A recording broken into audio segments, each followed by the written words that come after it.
have, kiddos with teeth that way, and it's like, oh my gosh, So it just really reminds us of the importance of really having that, education talk with our parents about, why we don't go to sleep with bottles in our mouth. I guess things that I knew before SJT started, but things that I didn't really give much kind of thought or anything to, because I was the mom that took my kids to the dentist every 6 months. So I didn't really ever see, like, why would you not take your kid? Like, I just didn't understand that. So I think through the process of this SJT, like, I'm really learning, like, that, okay, not every family was like my family and is fortunate to have good medical insurance and good dental and, so I've learned that. So I think the care coordinating meetings have helped us with that.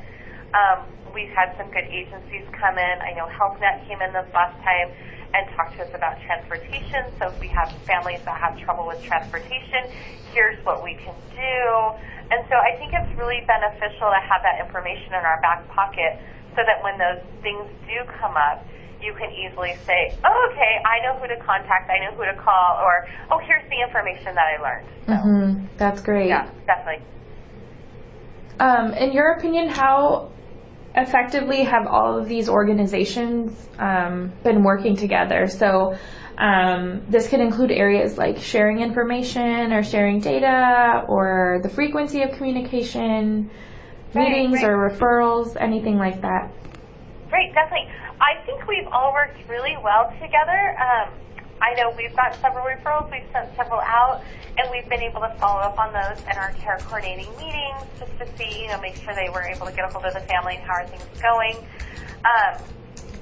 So we've definitely been able to do that. We've definitely been able to share our stories with the other families. We've shared data together at our care coordinating meetings when the data's been shared, and we've been able to ask questions about, maybe at the time we only had like 14 surveys and they had 60 surveys, and we're like, how are you getting all those surveys? Like, we're calling our families and they're just not returning our calls. So, we're able to share kind of some strategies about that and how they do it, and so we've been able to, just kind of change maybe what we've done a little bit and just like, okay, here's what we do now. We call the family sooner for their survey, or, we talk to them right after their appointment or something. So, so we've really been able to just talk about it and just know that we're all in this together and we all have the same common goal of getting our families with kiddos to the dentist. And just because we're working with special needs doesn't make us any different than them who are just working with their community of people. Yeah. We all have a love for the people that we're working with, and we want to see,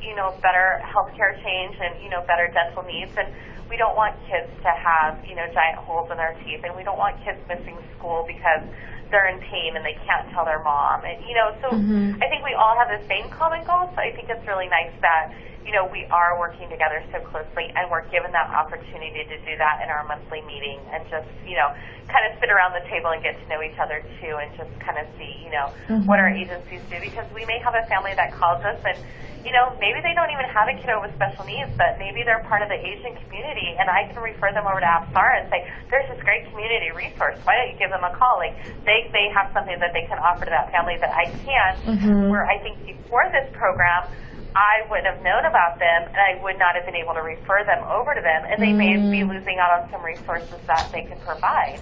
Same thing with Catholic Charities. They do a lot of work with, helping families get enrolled for Medi-Cal and, doing different things that my agency doesn't do.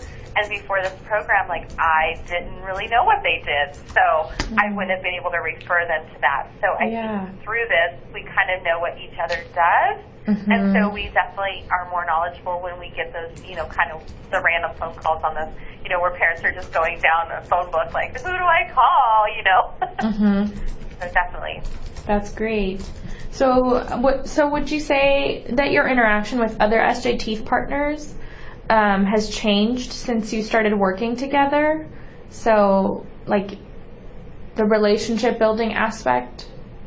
Right, I definitely think so. I think when we started working together, we were all just kind of trying to figure out, who each other were, what we were doing. Are we doing the same thing? Are we doing different things? What are we doing? So I think through the course of those meetings and then doing all of our health fairs and our different activities together where we see a lot of the same agencies, we've kind of built those bonds just with the other care coordinators. Like, hey, how are you? How are things going? We've gotten to learn a little bit about their families, like their personal families too. And so we've kind of been able to build that bond. And so it's just nice to be able to, like, oh yeah, I know I can go talk to so-and-so and they'll be able to help out or whatever. So that's great. Definitely. Yeah. So you've talked a little bit and just explaining your relationship that you have with and your partnership and collaboration with other agencies.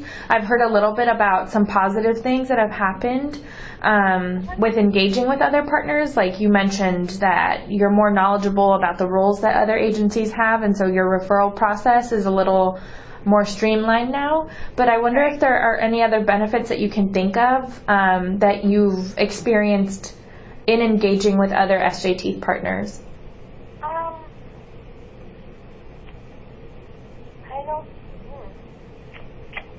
I feel like that was a pretty big one. The fact that you're now more knowledgeable is pretty big, but I was just... Right, definitely, because, there's a lot of agencies out in the community that, you may have heard their name or you may not even know that they exist. And so, this has been great to really get to know some of those other agencies and, just know that we have that common goal, I think is just huge. It's like, okay, it's not just us that are working on this itty bitty little piece of pie. Like, there's a lot of us working on this pie, and, we're going to change San Joaquin County, and our kiddos are going to go to the dentist, and they're going to have great teeth, and, and so, so I think just the knowledge is huge. And that's just great. Knowing that we can refer, and they can refer to us, and that, when we refer them, they're going to get a friendly handshake on the other end. And, our families are going to be well taken care of, just like I hope that if they refer to us, that they know their families are going to be well taken care of as well. Thank you. And just really quickly, have you participated in any SJT trainings, and did you find them helpful? Yes, I believe I went to a couple meetings that had SJT's components. I don't know if it was particularly an SJT's training, but I know there was one that was, that's okay if you can't remember. Right. Yeah, I'm sure I've been to some, and every meeting that I've gone to that has had any SJTs has been very beneficial. Like, I've learned things about, different agencies and different ways that people do things, or just different, philosophies from the dentist. I know one of the meetings I went to, we were just talking about on the dentist end of it, how, what they wanted their patients to know and things like that. So I definitely feel like I've learned something at every one I've gone to. Sorry. Okay, that's great. And now, we're kind of coming up on time here, so I just have a couple concluding questions. And I want to thank you so much for being so diligent and so thoughtful about all of your responses throughout this process. I really appreciate that. From you or your agency's perspective, what have been some challenges to implementing SJT overall?